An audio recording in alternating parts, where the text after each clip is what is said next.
ദുർവാസാവ് നൽകിയ വരമന്ത്രസിദ്ധിയാൽ ഇന്ദ്രനെ ധ്യാനിച്ച് കുന്തിക്കുണ്ടായ പുത്രനാണ് അർജുനൻ. ദേവലോകത്തെത്തിയ അർജുനന് എല്ലാ ദിവ്യാസ്ത്രങ്ങളും ഉപദേശിച്ചു കൊടുത്തു ഇന്ദ്രൻ.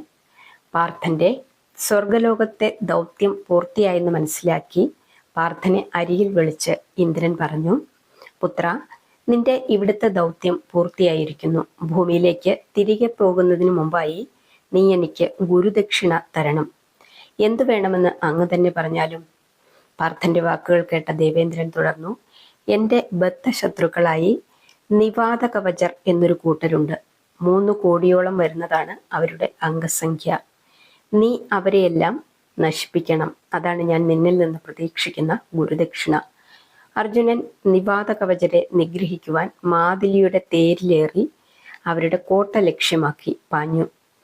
പാഞ്ചാലി സ്വയംവരത്തിന് പോകുന്ന വഴിക്ക് ഗന്ധർവനായ ചിത്രരഥൻ പാർത്ഥന് ചാക്ഷുഷീ വിദ്യ ഉപദേശിച്ചു കൊടുത്തിരുന്നു. അതുകൊണ്ട് തന്നെ നിവാത കവചരുടെ മായാവിദ്യകളൊന്നും അദ്ദേഹത്തോട് ഫലിച്ചില്ല.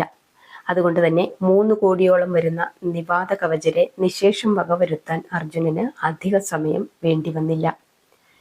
ഗുരുദക്ഷിണയായി പിതാവ് ആവശ്യപ്പെട്ട കാര്യം ഭംഗിയായി നിർവഹിച്ച് മാതുലിയോടൊപ്പം ദേവലോകത്തേക്ക് മടങ്ങുന്ന പാർത്ഥൻ മാർഗമധ്യേ ചലിച്ചുകൊണ്ടിരിക്കുന്ന ഒരു അത്ഭുത നഗരം കണ്ടു.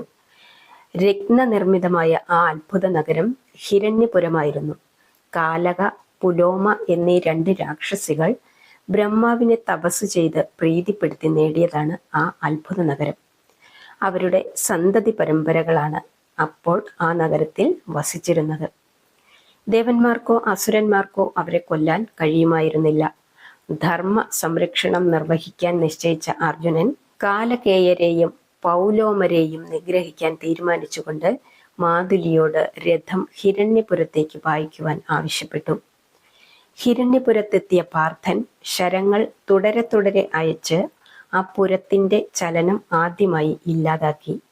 അതിനുശേഷം ദിവ്യാസ്ത്രങ്ങൾ അയച്ച് ഹിരണ്യപുരവാസികളായ രാക്ഷസന്മാരെ മുഴുവൻ നിഗ്രഹിച്ച ശേഷം ഇന്ദ്രലോകത്തെത്തി. നിവാത കവചരെ മാത്രമല്ല, ഹിരണ്യപുരവാസികളെയും നിഗ്രഹിച്ച് തനിക്ക് മഹത്തായ ഗുരുദക്ഷിണ നൽകിയ പാർത്ഥനെ ഇന്ദ്രൻ പ്രത്യേകം അനുഗ്രഹിച്ചു.